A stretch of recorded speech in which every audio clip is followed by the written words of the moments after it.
নগরের ২৭ নং ওয়ার্ড করমজা এলাকায় মাদক ব্যবসায়ীদের হামলায় ৩ জন গুরুতর আহত।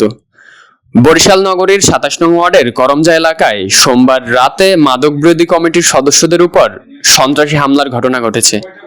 এই ঘটনায় কালাম হাওলাদার, নয়ন শরীফ ও বিপ্লব হাওলাদার নামের ৩ জন গুরুতর আহত হয়েছেন। স্থানীয় সূত্রে জানা যায়, এলাকায় মাদকের বিরুদ্ধে অবস্থান নেওয়া ও প্রতিবাদ করায় পূর্ব শত্রুতার জেরে প্রতিপক্ষের লোকজন দেশীয় অস্ত্র নিয়ে হামলা চালায়।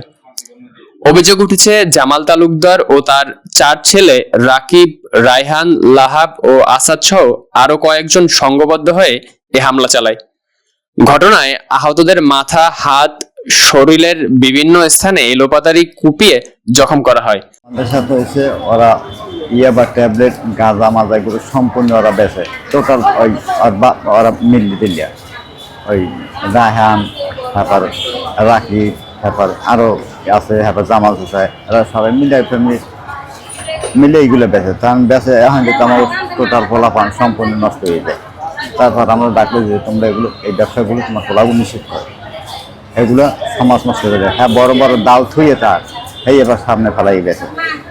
এরপর আমরা থানায় যাইয়া একটা আমরা কমিটি করছি যে আমরা এই মাদকের বিরুদ্ধে একটা কমিটি থানা আমরা জানাই দিচ্ছি। তা থানা জানার পর এরপর আমরা এর মধ্যে পরশু দিনকে পরশু দিনকে রাত্রে পুলিশ এসে পর হ্যাঁ কোলাকে ট্যাবলেট নিয়ে বাইরেছে পর এই আমরা ব্যাট দিয়েছি, ব্যাট দিয়ে হ্যাঁ লাগে 8 পিস ট্যাবলেট আমরা পাইছি। এরপর পুলিশও আসলে আমাকে লাগে এরপর হ্যাঁ লয়ে গেছে পরদিন। এবার সকালবেলায় এবার রাত্রে রয়েছে, সকালবেলায় এবার বাড়িয়েছে পরে হ্যাঁ আইয়ে তো এখানে গ্যামদাম শুরু এরা আমার কমিটির মায়ের বোনের হ্যাঁ আমার কোপাইবে, হ্যাঁ তো কোপাই টুপাই দিছি। আপনারা কয়জন কোপাইছেন? আমার কোপাইছি 3 জনারে। আপনি তারা কি হয়, আপনার আত্মীয়স্বজন নাকি কমিটি? হ্যাঁ, আমার কমিটির লোক, আবার আত্মীয়স্বজন, আবার কমিটির লোক। তাদের নাম? হ্যাঁ, জামাল মারছে, রাকিব আছে, আবার রায়হান, লাহাদ, আবার আসাদ, আবার ওই পেছে সাগর, সেই ট্যাবলেট গাজার। আমি ইয়াদের চাই যারা ভালো হোক, যারা এই ব্যবসা বাণিজ্য এগুলো করুক না। ব্যবসা করলে কত ব্যবসা আছে, মানুষ খাইলে সব কত বহুত কাজ করে খাওয়া যায়। আমরা চাই যে সব ব্যবসা যেন না করে। এরা যদি মনে করেন যে আমাদের জখম করছে, তারপরে যদি আমাদের তারা মাদক ব্যবসা থেকে ভালো করতে হয়, তারপরে আমরা হারে ছেড়ে দেবো। আমি মাদক বিরুদ্ধে একটু যা মাদক ব্যবসায়ী তা করে একটু বাধা দিচ্ছি, দেওয়ার পরে আমাকে প্রতিহত করেছে। আর কাজে এই মাদক ব্যবসা বিগত দিন করে দিয়েছে এরা, অনেক বছর ধরে এরা এই করে মিলিটারি সবই করে। এরা আমরা বাদ দিতে যাই আমাকে প্রতিহত করে, আমাকে প্রতিহত করছে। তো বড় ভালো ভবিষ্যতে না করে কোনো সুদ করে নিয়ে আমাকে লাগে কিছু নেই। আমি ব্যবসা করি, এরা ওই মাদক ব্যবসায় ওই প্রতিহত করতে যাই আমার এই ঘটনা ঘটছে।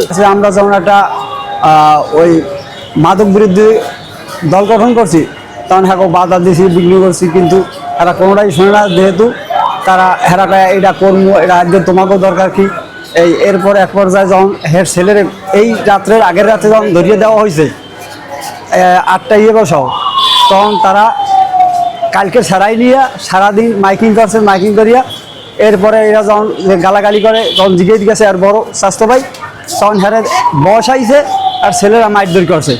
এর পর্যায়ে ও গেছে, ওর মাথায় বাড়ি দিয়েছে, যে গেছে তারই মাথায় বাড়ি শুরু করছে। ঠাকুরতলি জিয়েই টাইপ সব। পরে স্থানীয়রা গুরুতর আহত অবস্থায় তাদের উদ্ধার করে শের-ই-বাংলা মেডিকেল কলেজ হাসপাতালে ভর্তি করেন। আহতদের মধ্যে একজনের অবস্থা আশঙ্কাজনক হওয়ায় তাকে উন্নত চিকিৎসার জন্য ঢাকা মেডিকেল কলেজ হাসপাতালে প্রেরণ করা হয়েছে। এই ঘটনায় এলাকায় আতঙ্ক ও উত্তেজনা বিরাজ করছে। ভুক্তভোগী পরিবার হামলাকারীদের দ্রুত গ্রেফতার ও দৃষ্টান্তমূলক শাস্তির দাবি জানিয়েছে।